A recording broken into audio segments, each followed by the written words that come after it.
ओम नमो भगवते वासुदेवाय। जय श्रीकृष्ण। राधे राधे। श्रोता बंधुरा, आज पयला श्रावण 17 जुलाई बुधवार।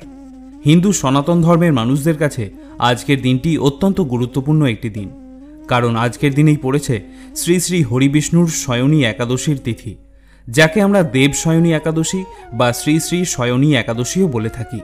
बंधुरा, आजकेर दिनेई भगवान श्रीविष्णु क्षीरसागरे जोगनिद्राय जान, ताई এই তিথির নাম দেব শয়নী একাদশী। আজকের এই দিন থেকেই চতুর্মাস্য নামক 4 মাস ব্যাপী ব্রতের সূচনা হয়। এই একাদশীর আদিষ্ট দেবতার নাম পদ্মলোচন। এই একাদশীর তিথি থেকে কার্তিক মাসের শুক্লপক্ষের একাদশী তিথি পর্যন্ত ভগবান শ্রীবিষ্ণু ক্ষীরসাগরে শেষনাগের রচিত শয্যায় আরোহণ করেন।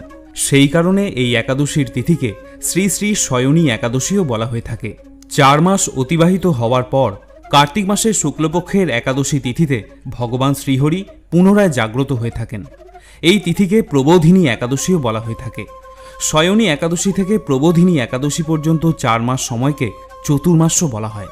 শ্রোতা বন্ধুরা, আজকের এই ভিডিওতে আপনাদের সঙ্গে আলোচনা করব শয়নী একাদশী তিথির সময়সূচি, ব্রতের মাহাত্ম্য এবং ব্রত কথা। প্রথমে আপনাদের জানিয়ে রাখি একাদশী তিথির সময়সূচি। বৈদিক পঞ্জিকা অনুযায়ী 16 জুলাই অর্থাৎ গতকাল রাত 8টা 32 মিনিটে আষাঢ় শুক্ল একাদশীর তিথি শুরু হয়ে গিয়েছে, যেটি শেষ হবে 17 জুলাই বুধবার রাত 9টা 1 মিনিট নাগাদ। উদয়া তিথি মেনে 17 জুলাই অর্থাৎ আজ বুধবার এই একাদশী ব্রত পালন করা হবে। আপনাদের মধ্যে আজকে যারা শয়নী একাদশী ব্রত পালন করছেন তারা এই কথাটি নিশ্চয়ই জানেন যে ব্রত কথা শ্রবণ না করলে কোনো ব্রতই সম্পূর্ণ হয় না।